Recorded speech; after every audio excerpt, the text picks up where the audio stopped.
we will abolish indefinite leave to remain as a category in this country. This is a significant intervention against immigration.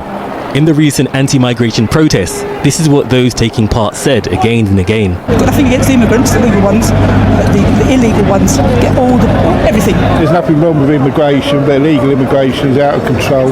In the weekend before last, over 100,000 people marched here, and their focus was undocumented migrants, not those who they said had followed the rules. This one is something that affects all of us. Anytime I go on YouTube, it's just ILR news everywhere. This news is everywhere. They talk say this thing for UK where they call ILR. One of the political party talk say if they win election, they go cancel them. Tommy speaks the truth. About what? About, I think you know what about. But today, Reform changed the goalposts. As ever, we are open to all questions. Reform say this is to bring down a ballooning welfare bill they want to link to migration. Does this policy almost betray, British values in the sense of fairness? Many people on indefinite leave, they are working, they are contributing, they are running businesses. If people are coming here working, contributing, obeying the law, not bringing dependents, not using the welfare system, then people won't have any objections because we're a fair-minded country. What they don't know, because no one's ever told them, is over half of those that come don't work and will never, ever work and have a direct drain on the taxes that they themselves pay. Labour, even though they are the ones in power, they are looking at the polls, right? And they are kind of getting influenced by Reform. Normally, it's not. Look at Labour. Look at all the things that Labour is doing. Labour normally doesn't do all this immigration, deport, blah, blah, blah. They never do that. Well, lately, they've been moving towards that direction because of the pressure from Reform. People are now saying they are not going to vote for that political party. But others are saying, as it don't measure out so, the other political parties will copy them. What I think he can do is, I think they can pass a law that will change how long you have to wait to get citizenship. I don't think he will cancel ILR, but I think they will pass a law that will change how long you wait. And then they would now pass another law that will say only British citizens can get benefits. That's the two things that I think is the most likely that will happen. Polls is showing that Reform will win a majority. What Reform say is that they will abolish indefinite leave to remain, and that if you want to be here, you have to be on a working visa for 5 years that you then have to reapply for after that period. This is the news. Reform, the name of the party. They plan to remove indefinite leave to remain for migrants. Again, we're not even looking at it on the fact that there are also people from the United Kingdom who are emigrating to other places for whatever reason. I think, unfortunately, it just so happens that most of the people who would be immigrating into the United Kingdom would be of a particular shade of wheat. And to make it worse, if you have ILR already, normally you assume that, okay, if you have it already, you are safe. And then people that have not gotten it. But what he's saying is that he's going to go back and apply it to people that have ILR already. This is the head of the party. Now you talk. This go let you know say the only way out for you and me is to fix Nigeria. It's loads of subsets of people that you would be impacting, and then you now say, well, hang on a minute. As it stands, the ILR rules applies for both geese and gander. Now, when you now say, I'm going to take it away from people who are a particular darker shade of wheat, compared to those who are on the lighter spectrum of wheat, you're trying to tell me there are two tiers of ILR? When Reform sneezes, you see Labour just takes it up completely. See, if you have ILR, what would be the difference between you that has ILR and me that is on COS? If we not fix Nigeria, between now and 3 years' time, as he say, more doors they close. Because from here, you go see say, people, when they outside Nigeria already, let me say, they think say, they don't escape. From beginning, once they don't enter, they say they don't escape. But every day that they open the road to come out, to force them out, the road they widen. That is, road to come out for UK. They change policy all the time. For those in Nigeria that want to travel out, the road, let me say, it wide before. You dey Nigeria, the road wide before. The thing, they close. The thing, they close. The thing, they close. This one is something that affects all of us. Right, so I'm really interested in hearing what people think about this specific one, like the changes that Farage is proposing. It's been a roller coaster of a week, or should I say, for the past 3 weeks, this has been actually going on. Wow!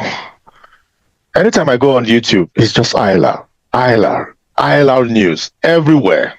It's That is depressing because sometimes when you know that you are still within this circle, it really makes you feel a certain way. Well, let's just get this started. Frank, what's happening? We keep hearing that. See, the Reform Party has not come into effect. No, they're registered. They're not just in power yet. That's what I'm saying. They are okay. Yeah. That's the word, in power. They are government in waiting. That's how they call it. But are we feeling them more than the people that are in power? Yes, because so what's happening is in Reform, they're influencing policy, which is strange because traditionally in the UK, Labour is the party for immigrants, right? We always vote Labour because they are the party that are kind of immigrant friendly. They are good with immigration and all that. Conservatives, they are the ones that are known not to be very good with immigration and you know, blah blah blah. But what's happening now is the UK has changed, right? The UK has changed. I've been predicting that the UK is going to move to the right because I've seen what's happening in Europe, in France, you know, Germany, Denmark, and all those places. So what's really happening is the UK's politics has shifted to the right, and Labour, even though they are the ones in power, they are looking at the polls, right, and they are kind of getting influenced by Reform.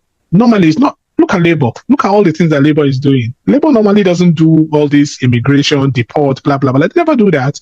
But lately, they've been moving towards that direction because of the pressure from Reform.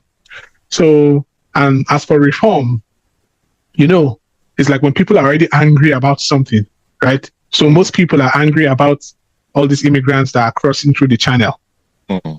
So these guys are now using the opportunity. Do you understand? It's almost like when you just see an opportunity and say, okay, since these people are angry about immigration, let's just put everything together.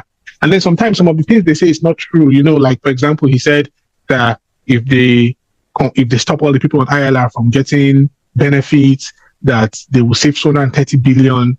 It's not true. Do you understand? It's not true. Politically driven, yeah? Do you understand? Yeah, because a lot of the people on ILR, even though he wants to make it look like they don't want to work, that's not the reality. Okay, let's just sample ourselves here. You are working, your wife is working. Me, I'm working, my wife is working. And if you look at your friends, think about your friends. How many of your friends do you know that their wives are sit at home? Just think about it. Except it's not Niger. Do you understand? Because the way everybody wants to hustle, everybody wants to get their money. So it's not as bad as it looks. I mean, obviously, yes, there are people that, yes, they are sit at home, they're not working. But I'm just saying, for us Africans, it's rare. Most of the people that I know, even if it's the wife that has COS, the husband is working. Even if it's the husband that is working in care, the wife is working somewhere. So they're not really sitting down at home waiting for benefits, you know, but it's really interesting to see what's happening. What do I think? I don't think he's going to do it, to be honest. I don't think he will be able to do it. I don't think, even if, let's say, Reform come into power, I don't think that Farage can actually cancel indefinite leave or something like that and even go back.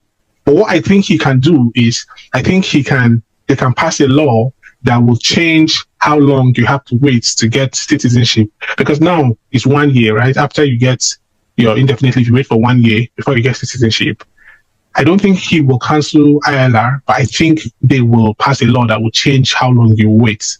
And then they would now pass another law that will say only British citizens can get benefits. That's the two things that I think is the most likely that will happen if Reform come into power. And even that other part, just the first part of passing a law that will say you have to wait this long to get citizenship, I think Labour is going to do it anyway, because it was in the immigration white paper, Labour are consulting, but this fire that Reform is putting, I think Labour would have no option than to say, okay, we will make it a bit longer. I don't know how long it will be, but I don't think it will be that 1 year again. Welcome, Prof. How's it going, gents? Good. Prof, how have you been? Staying alive, man. You look good, man. Trying not to lose my shit. Prof is in space. I like that background. I use it a lot. Every time I use it, if I'm at work, someone must comment about it. Yeah. You gotta stay away from the humans. Stay away from the humans. Okay, so let's just go back to this discussion, okay? So a lot of people are asking right now, we get the rumors are becoming too much. So people just want to understand, how soon will this come into effect? Is it something that the Labour Party is just going to take it from the reform and just try to just implement it immediately? Or is it something that is just going to be in the news for quite a while? Maybe till reform actually comes into power, as it were. I think that it's a reform policy. So it's just that reform are saying that this is what we want to do. But what I notice is reform seems to be putting a lot of pressure on Labour, right? So there are certain things that Labour ordinarily they wouldn't have cared about, but because they are doing really bad in the polls, right? The polls is showing that reform will win a majority, and Labour, they are struggling with a lot of things. They are struggling with the economy. The economy is really a mess, right? They are struggling with inflation. Inflation is still going up. Like, so there's a lot of things that Labour that's not going well for Labour. Right. And if there was, let's say, if this government was to collapse tomorrow and they call maybe a general election, reform might win, at least based on what the polls are saying. So I think that it's just a reform policy. It's just a policy because, you know, these politicians, they can say one thing and do another. Right. So when they come into power, then they will see that, OK, this thing I say I'm going to do is not going to be practical. It's going to be, legal challenges. It's not going to be that straightforward and all that stuff. And then they will now change what they want to do, right? But one thing I know for sure is that, at least based on how the UK politics work, all things being equal, we're not seeing any change. I'm feeling a bit left out. Okay. Yeah. So again, as I was saying, assuming Labour don't do anything, reform will not come into power until at least 2029, right? So that's still at least 3 years from now. So how do you look at it that way? How is immigration the number one problem in the UK? Because let's leave those ones that are coming through the small boats through that canal and all of that. I think that's the major problem. The asylum problem of people coming into the UK through the small boats. If you take that one out, because if you just eradicate those small boats entry, do you think immigration would be a problem in the UK? So immigration is the number one issue that voters care about. It has overtaken the economy. So that's why you see everybody's talking about it. Meaning, like, when they want to go into like a general election, they always do this survey. What do you care the most about?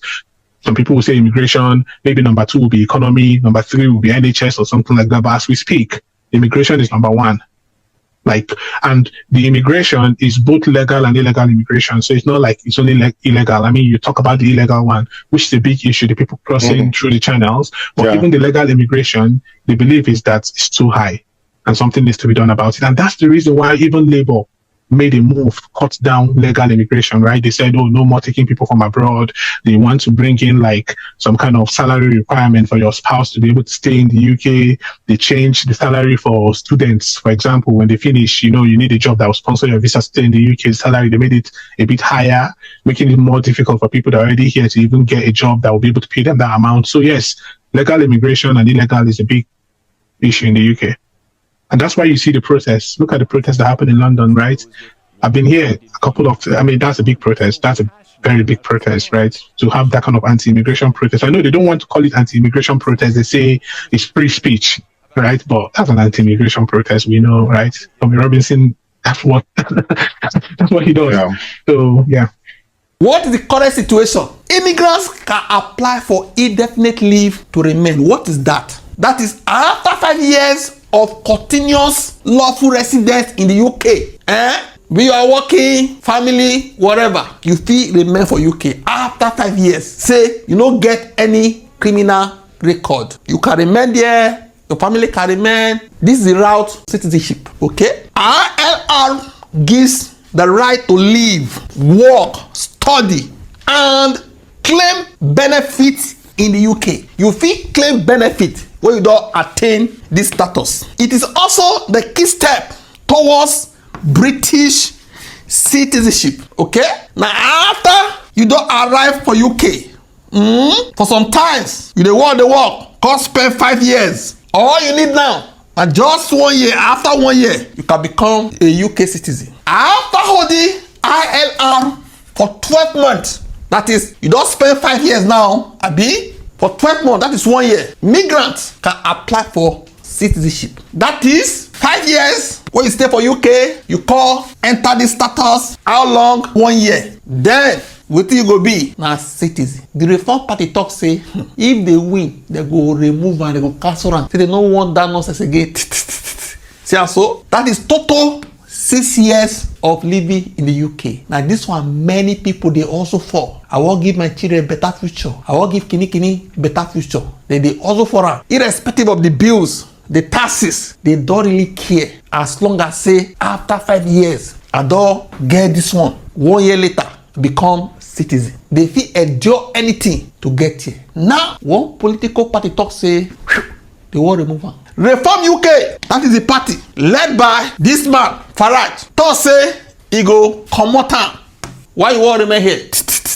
If Reform wins the next election, RLR will end. Okay, what will replace this program? They talk say if you dey there already, instead of this, you go reapply for 5 years straight visa. They no go give this one again if they win. Okay, even to get the 5 years visa, they get tougher rules for 5 years visa. Wey be say they want to replace this RLR. What are the tougher rules? Higher salary threshold, stronger English requirement. They will give you conk English. Make you do exam. Welfare money wey UK government dey give them go come be for only people wey be say they don get citizen. It means say you wey reapply for 5 years, you no fit get that money. Normally, once you get this, go dey get the benefit. But once they remove am, come open this new one of reapplying, no more benefit. That is the welfare. Big impact. They want this to be applicable to people wey be say they don already dey UK. Families could lose settled status and face deportation. That is forced removal. Comot am. You think say you don escape. Farage admit it may split families. Say they fit comot papa or mama, even pikin. Say he no care. He say that is the reason why they sound the one is so. Okay? But Prof, I mean, it's interesting. I would like to get your own view because you are old school in terms of when I say old school, you know this country from back then, you know, you've been here, you know how it has evolved over time. Way back. What do you think is happening now in the UK? How do you see? Have you seen this kind of move before in the past? Is it like a cycle or is this just something new? No, it's a fair question. And can you hear me all right? Yeah, can you guys hear me all right? Yeah, it's a fair question, bro. But I feel like this whole immigration thing has been going on for, I want to say, heavily the last 15 years. It's actually not a new thing. It's not something that has just started. And you will find that the whole thing, in my mind anyway, started with the whole idea of the UK building a system where they encourage sort of like companies, right, businesses in the UK to be able to bring in lower paid workers. That's where it started from, right? It was an economics thing. So it felt like a move away from investing in the local talent. And for whatever reasons, right? For whatever reasons, you know, there was the expansion of Europe. Of course, we are not Europeans anymore now, apparently. But I think it came from that whole drive of, right, let's get loads of lower paid workers into the country to support the economy. And then of course, so let me caveat this, guys. I don't see this thing as an issue for, say, a lot of the, what I call the sort of mid to upper middle class. I don't think it's a thing that really bothers them per se. There might be a large boomer voice, a large sort of like boomer population. That might be because they were the driving force behind Brexit. That's why I'm making that assertion, right? And also the erosion of available public services. So not only has there been underinvestment in a lot of the public services, right? So a lot of community centers and things like that have disappeared, right, over the years. right? Successive governments have come in, whatever side of the bird you're flying on, left wing, right wing, like there's just been a steady erosion of all of these services. And with the steady erosion of these services, without a sort of balancing of the equation, I would say, and I would argue, driven by the need for lower paid workers, not less skilled workers per se, lower paid workers. If somebody was coming, say, from Nigeria, where a pound is equal to about 2,000 naira, right, and they're doing a particular job, maybe a care job or whatever it is, in Nigeria, they're not seeing that benefit, right? They could come to the UK and, for all intents and purposes, be earning, say, £10 an hour, and be in a position to, say, send 4 of those of every £10 back home to support somebody or whatever it is, right? So there is that economic value as well. Doesn't mean they're less skilled. As a matter of fact, there are some very, very highly skilled folks who would come through this immigration routes that are available and end up doing jobs that basically are beyond what, beneath what they were trained for. Does that make sense? When you hear cases like someone was a chartered accountant, but then, they're sort of like, cleaning the bathrooms at a service station. Because we've all heard these stories. So I think it's not a one issue thing. I have been hearing the issue of immigration for years and years. And in some sense, I've seen articulate arguments for saying, oh yeah, too much immigration and all of that. And I'm like, yes, but immigration is not happening in a vacuum. There is also the erosion of the public services. There's also the reduction of all of these services that the people rely on.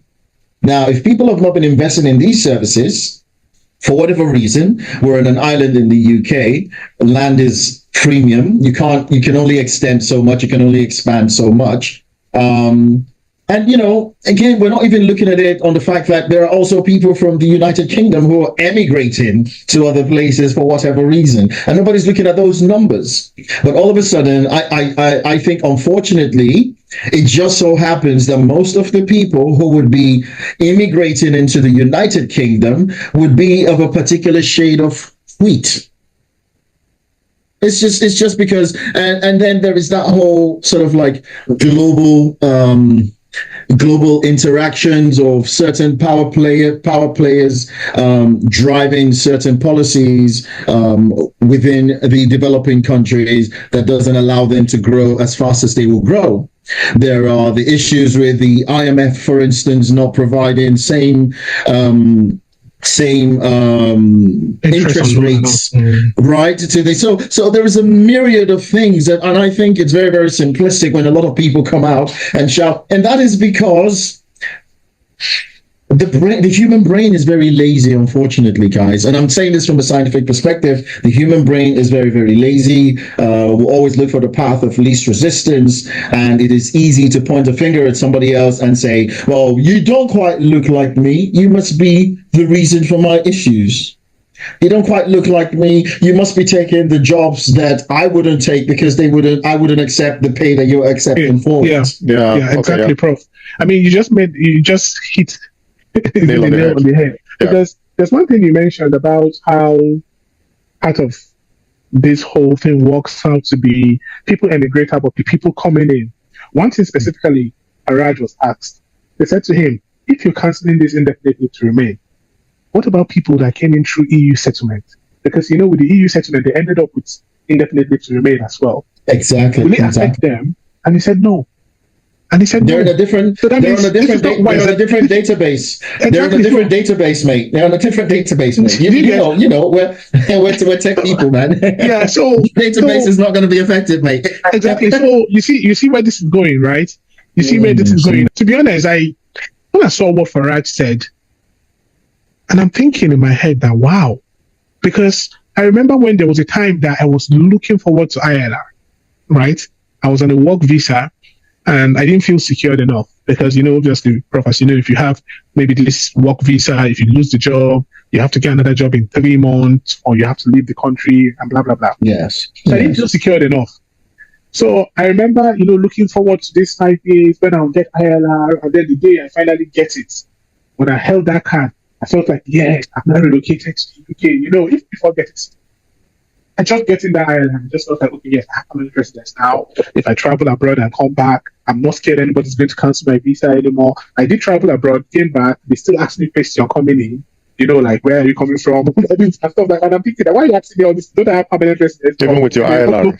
Exactly. Cut long story short, I just felt like I could sleep properly, like with my eyes closed, because I'm thinking that, okay, worst case. Yeah, you know what happened during COVID? Again, maybe because when I just joined my company, there was one other guy from the Philippines, very smart, very, very smart, like into tech and everything. Like he was even the best person in our graduate set, but then there was redundancy that happened and he got affected. And then now he had to look for another job that will sponsor his visa, otherwise he will leave the UK. And funny enough, it could have been any of us. It's almost like 6 of us, there's 6 different positions, and they say choose. And then he ended up choosing the one that was going to get caught. Like, he's just unlucky.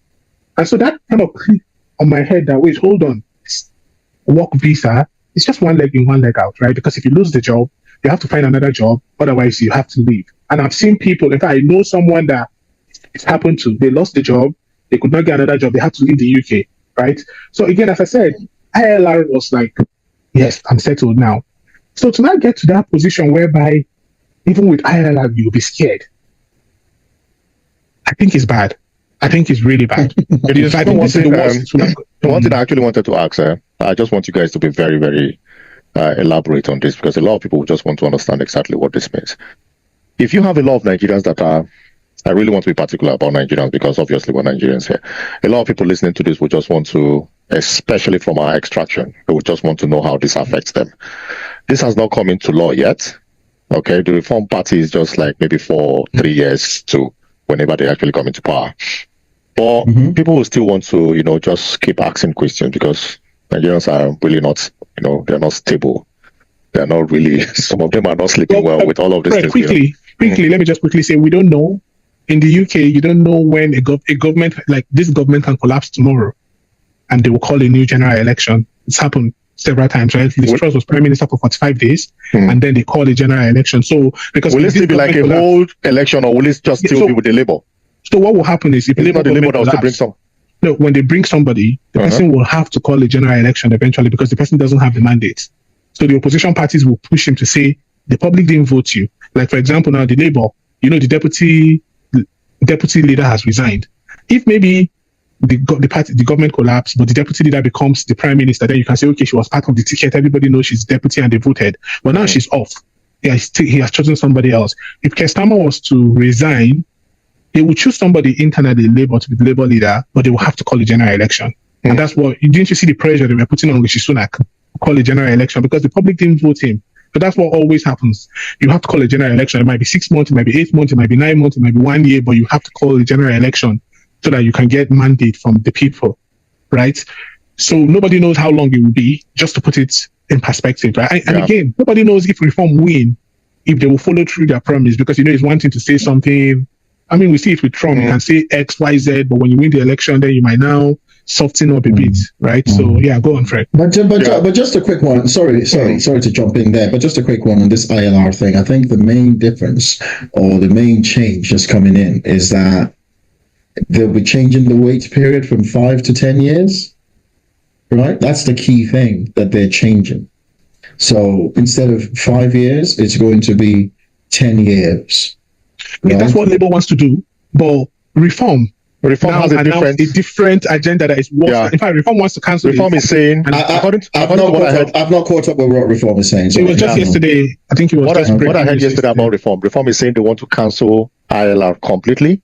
But what will now happen is when you get to that point where you need to apply for ILR, what you'll be applying for would be a 5-year visa to stay in the UK. So it's not like ILR where you still get benefits and you still have. So it's kind of like an extended leave to remain, or something like that, or exceptional leave to remain, or and to make it worse, whatever word they're going to use. And to make it worse, if you have ILR already, normally you assume that okay, if you have it already, you are safe, and then people that have not gotten it. But what he's saying is that he's going to go back and apply it to people that have ILR already. So, and that's the So it's not really indefinite, so to speak. I know, but that's not going to fly. You know, Yeah, exactly. That's what I mean. I don't think that's he needs to. I am sure that there is I'm sure there are many KCs even. It's not QC anymore. I'm sure there are a lot of kings councils out there who will argue against it. And yeah, I don't think he's going to do that. That's what I was saying. Especially if these people who have the ILR are actually tax-paying members of society. They're paying taxes. They're putting their energies behind the economy. A lot of them are probably very, very upstanding members of their community organizers, right? People who are actually impacting on the communities directly, far more than the politicians themselves. A lot of people with ILR are doing these things, operating in the charity space, operating in the sort of like religious pastoral care. All of this, loads of subsets of people that you would be impacting, and then say, well, hang on a minute. As it stands, the ILR rules applies for both geese and gander. Now, when you now say, I'm going to take it away from people who are a particular darker shade of wheat compared to those who are on the lighter spectrum of wheat, it's like, well, hang on a minute. You're trying to tell me there are two tiers of ILR, and like, yeah, it's not gonna. I'm sorry, it's not. I think it's not going to fly. So when you parse it out logically, you find out that this is just a bit of trying to heat up the polity. It's just heating up. It's that populist thing. It's that populist thing, because a lot of the people that they're speaking to will follow blindly. I'm afraid they're not going to sit down and apply some critical thought processes to say, what is actually really going on here? They're not going to do that. Do you know they're what just going to go and he said they will save 230 billion. So as he said, some people will like 230 billion. How is that going to come by? A bit like Boris's 350 million. No, I mean, it's the same Farage. It's the same Farage that was pushing 350 million during Brexit, right? Yeah, he was doing that as well. He did the boss was doing coordination while people believed him. I think it was Boris's thing. I think it was Boris's thing. I think Boris really harped on that, and it was like, yes, let's do this. This is what we're going to do. Now, let me just ask this thing quickly before I just go to other things. A lot of Nigerians will say, just for the fact that we can leave all of those issues back home, I wouldn't want to start calling some of those negative things that a lot of us have left back home. But, if you look back at some of those things that Nigerians are really happy to just, evade and come to the UK, would you say that the ILR is like the end goal? The British passport is like the end goal for 90% of people who have migrated to the UK. So even if you say you want to stop that, would that really mean that these guys will be like, no, since you're stopping this, let me go to Canada, or let me go back to Nigeria, or let me go to Australia? Would that be like a major deciding factor? No, I think the people that are yet to come, right? So if you are yet to come, and if it's going to take you 15 years to settle in the UK, for example, and if it's going to take you just 5 years to settle in Canada, then, Canada will be like a good option for you. But I think if you're already in the system, that's what I keep saying, that if you're already in the system, worst case now, they say, okay, fine, you need to renew your visa for 5 years. And then after 5 years, you need to renew your visa again, right?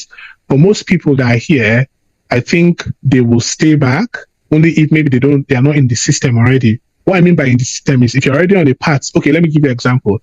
There are some people I know that are Japa that came, that they are in their fourth year now. Right? Some people are in their fourth year, they are waiting to get to that 5 years so that they can apply for ILR.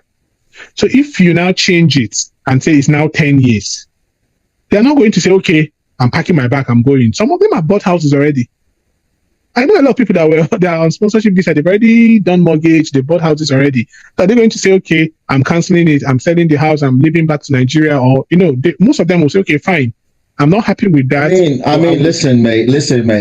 Just to segue in there, if I was in that category and I owned a property that's worth maybe 200,000 and I've got 30 grand to pay off it, I will sell it for the 200,000, pay off the 30 grand that's left, pay off my duties, and I'll probably still be able to leave with 130, 140,000.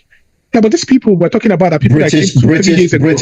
British pounds. And if I had 130,000 British pounds and I was back in Nigeria, I'm sorry, I've made myself bulletproof against some of the things that Mr. Epic is suggesting that people might be trying to escape from. He disagrees clearly. But listen, it means you can pay to play. It means you can pay to play, and then hopefully, if you have any sense, you might put some of that money towards trying to say, okay, listen, I am going to support a particular candidate who's hopefully going to try and change things for the better, because that's what it comes down to at the end of the day, my brethren, right? But Prof, a lot of these people that are in this category are people that have just come into the UK in the last 3 to 4 years, right? So majority of them will be maybe they just got mortgage. They'll be 2 years into their mortgage, so there's no way they pay off. I feel you. Yeah, except maybe they came with oil money from Nigeria, right? But I kind of get your points that when somebody takes £130,000 to Nigeria, that's like almost 300 and something million now. You said how much?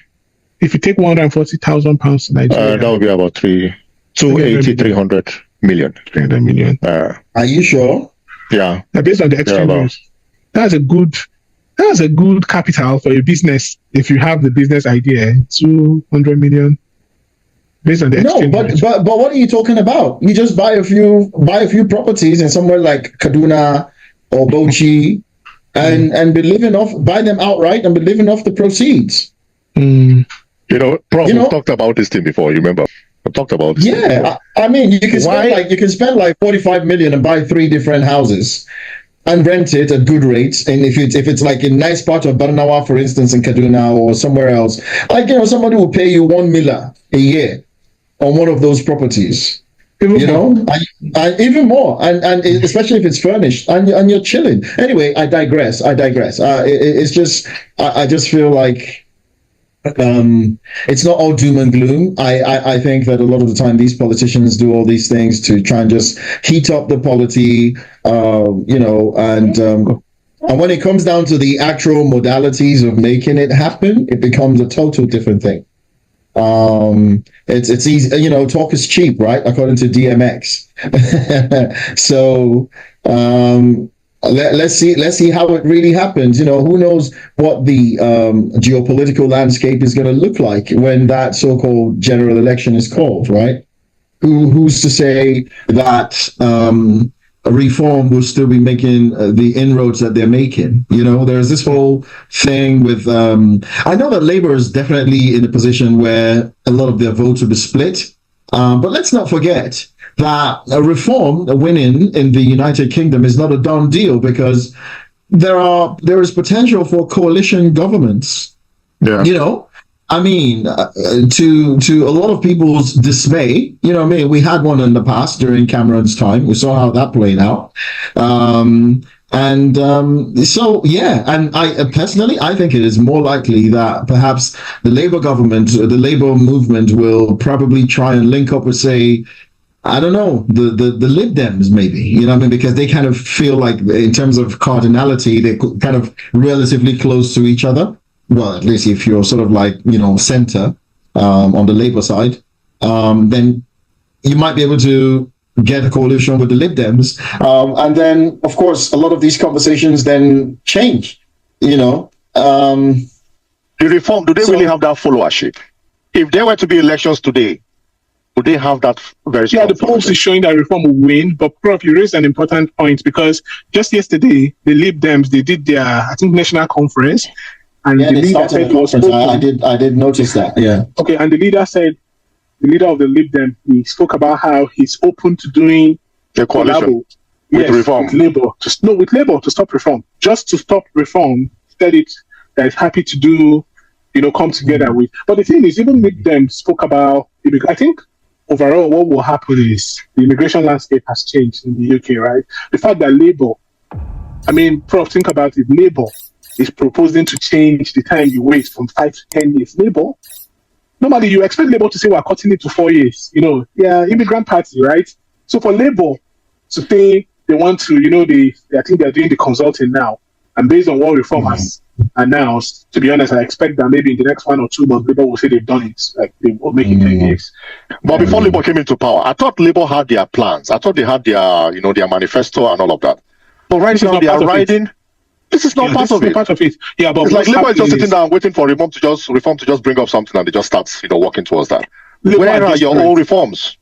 Labour is desperate because part of Labour broke out to go and do one party. They call it your party. Your party, yeah. Your party, right?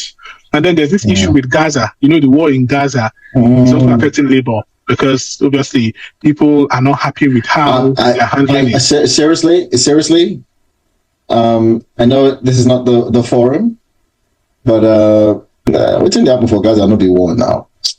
If they bully person, they collect their biscuit, they collect their sweet. Now, not be war now. It's like saying.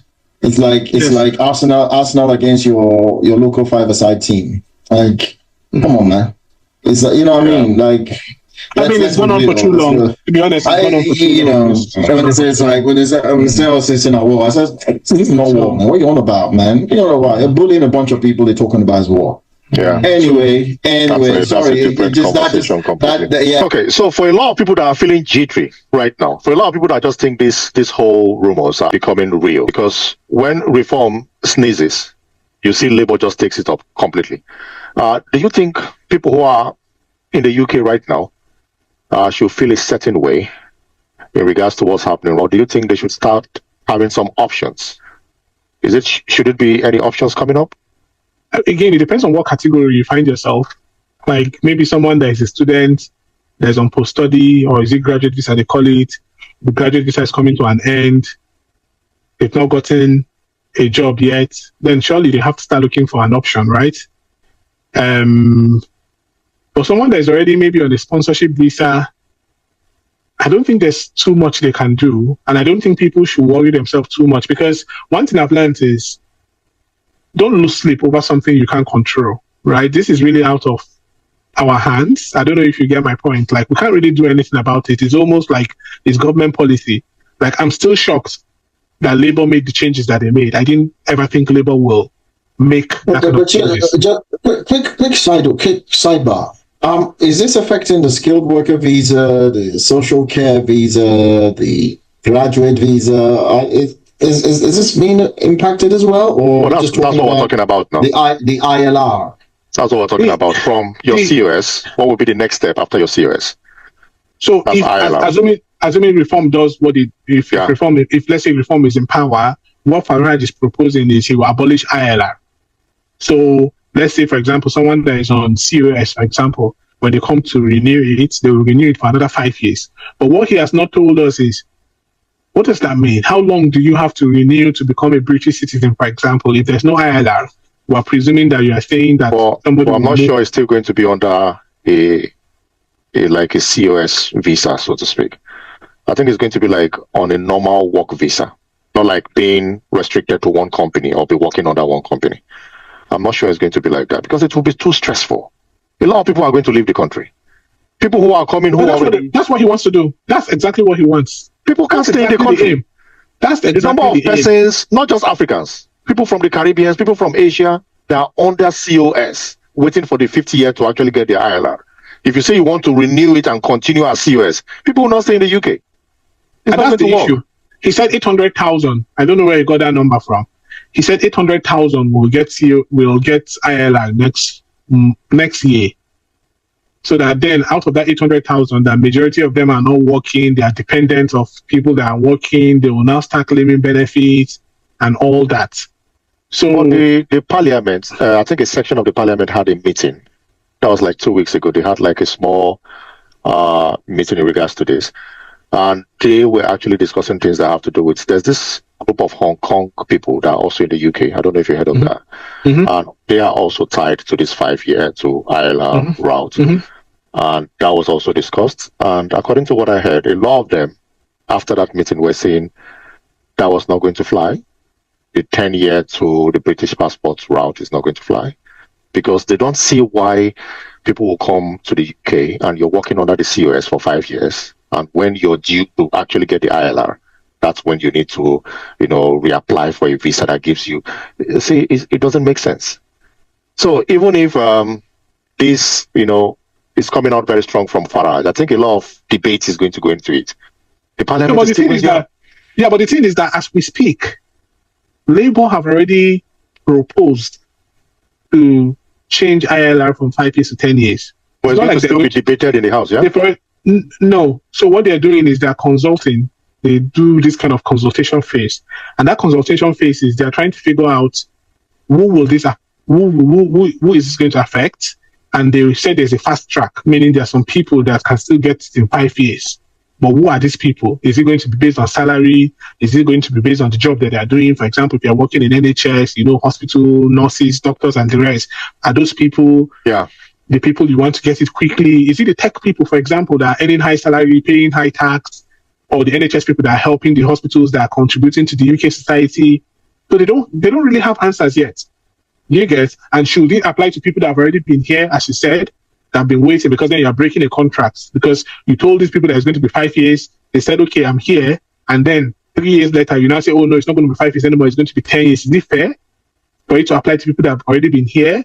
Or is it better for it to apply to the new people that are starting? I'm thinking that it's more likely to apply to people that are just starting. Maybe eventually they'll say, okay, it will be 10 years. I think that's the one that makes sense, actually. Yeah, because you've been here before, you're already in the process, it will not apply to you.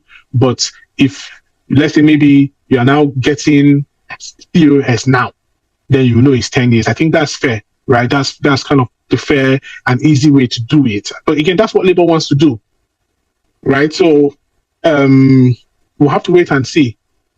Or maybe will Labour say, maybe they might leave ILR as 5 years, because one other politics that Labour can play, they can leave ILR as 5 years, and then they will now say, but citizenship is 10 years, for example, meaning you have to wait 5 years longer, like as opposed to 1 year. So that's one other politics they can play. I think that probably might be easier to fly, because in the end, you have settlement already. And to be honest, that ILR gives you most of the benefit that British citizens get, if not all, only that you cannot travel abroad with a British passport. So people will not be too angry. But then the question is, do you want to stay on ILR for 5 years? So quickly, Prof. Do you want to stay on ILR for 5 years, knowing that Farage might come in with a threat? So those are kind of things. Yeah, go on, Prof. I was going to say that at least if you were on your pathway to ILR, and they're saying they're changing it from 5 years to 10 years, wait, does that then mean that the companies who are hiring people and giving them this certificate of sponsorship even, do they then have to commit to hiring these people for at least a decade? No, even for the 5 years, they don't have to commit to hiring you for 5 years. So a company can give you COS, you apply for the visa, after 6 months, they can fire you because they want to do redundancy or they don't have money and the rest. And when that happens, you have to still go and look for another job.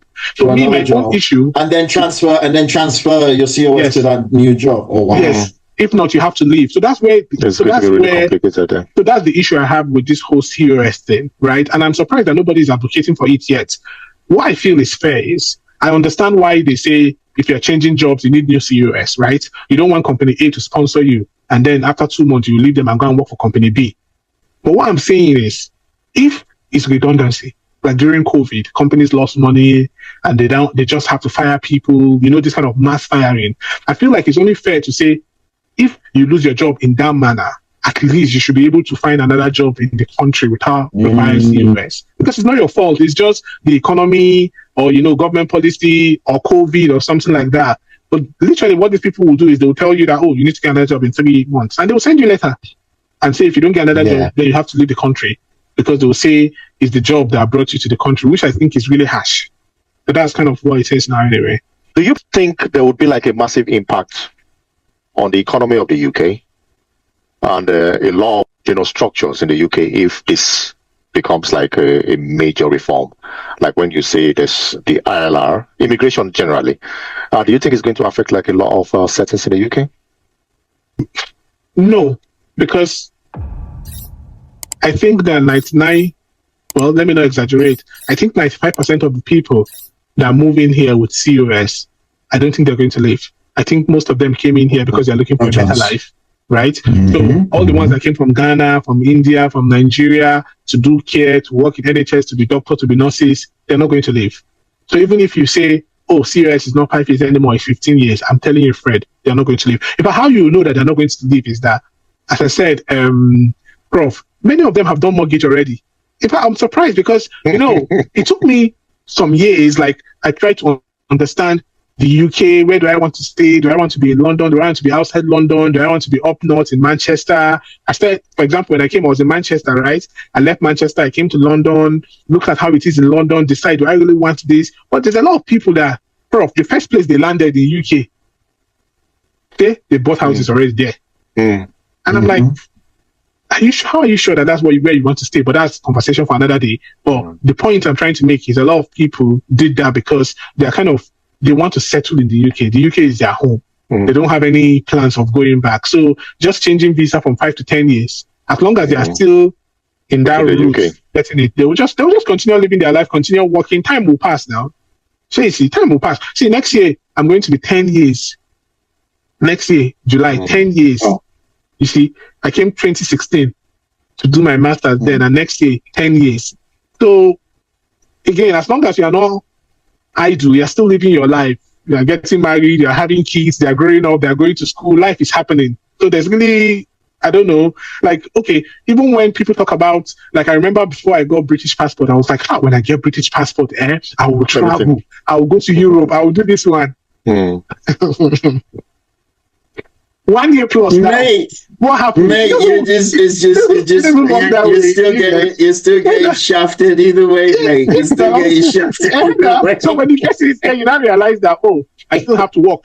My holiday did not change at work. Still 1 month holiday. When I'm in school. You understand? I cannot just travel like my daughter, she's in school. I cannot just pull out of school and travel. I have to only travel when they're on holidays. And then when they're on holidays, I'm telling you, man, there's so much more that binds us as immigrants and the natives than they care to admit, man. Because like I said, we're all getting shafted the same way, man. ILR, British ILR, British passport, or no British passport.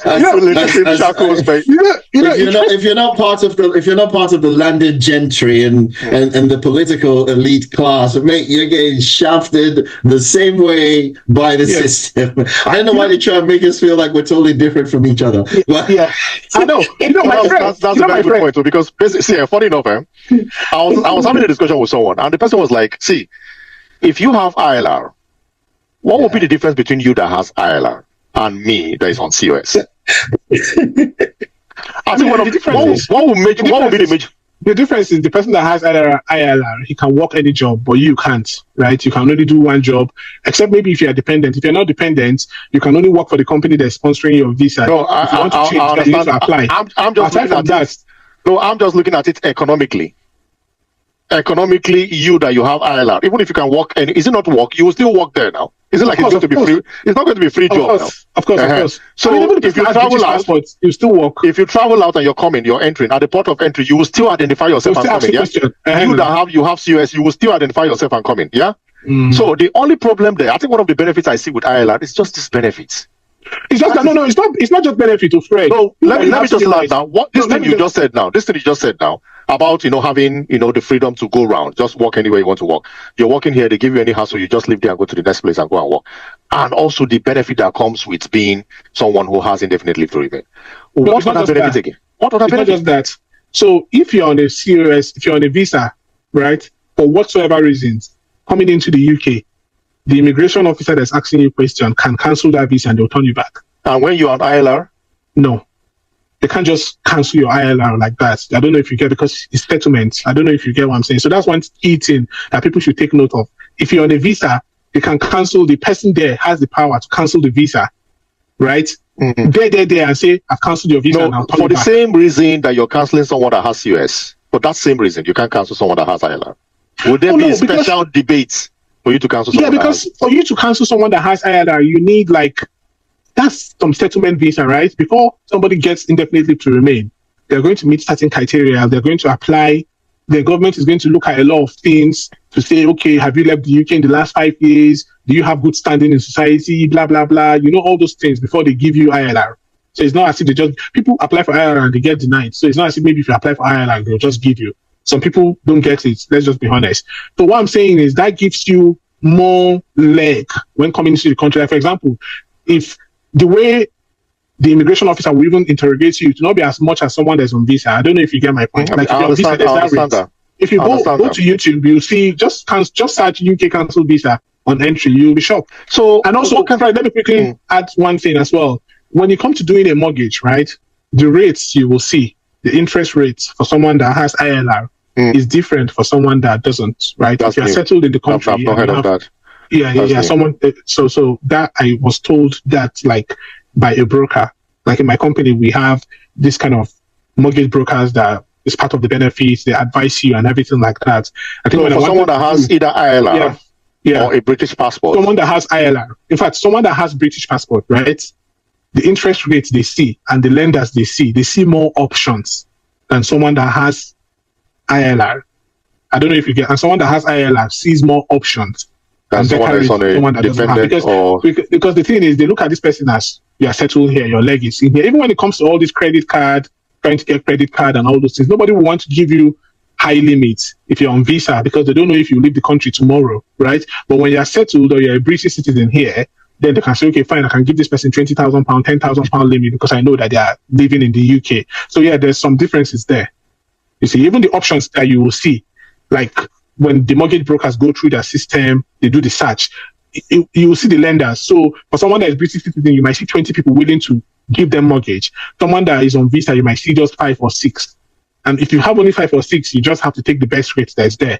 But the person that has 20 will take the best of the 20. I don't know if you get. So yes, there's some. Although yes, again, it's subject to credit score because also your credit score matters and all that, you know. But I think that's something that is more significant. I was talking about this. Sorry, so it might be a bit of a segue. But this, when you said this thing of credit score, something came into my mind because I can't remember what his name is now, but he's like one of these financial experts that gives people, advice, financial advice. And he was saying about his whole thing was that it's just interesting that if your credit score was 0, I think the idea was that if you had a credit score that is very, very high, that just means that, you're good at borrowing money. Does that make sense? Yeah. Yeah. He was making a joke about he wanted to buy something and they wouldn't sell it to him because he had no credit score. He was like, I don't have any debt. I don't have any credit score. But they wouldn't sell him the item, right? And he was like, but I could literally sign a check and buy the whole building. Yeah, I mean, but you're not gonna give me a mortgage or something like that because I don't have a credit score. Because the idea of the credit score is that the banks trust you to pay with interest. Yeah. Pay with interest. Yeah, and if you've not borrowed, and prof, if you don't borrow, you have this issue, right? It's counterintuitive. Normally, like if you think about Nigeria. Like in Nigeria, if I want to borrow money to somebody, I will borrow to the person that is not owing anybody because it's more likely to pay you. It's not owing. But it's the opposite here. Yeah, it's the opposite, man. We're not owing. That means we don't trust you to pay. But this guy is owing so and so person and he has been paying, so we trust him to pay. We'll give him more. No, it's not like you're not owing. You've owed and you have paid. That's the system here. You are good at paying. Yes, you're good at paying when you owe. Exactly. With interest. Yeah. So especially if you have a low credit score, the interest rate is much higher. So it's just wild. It's just wild.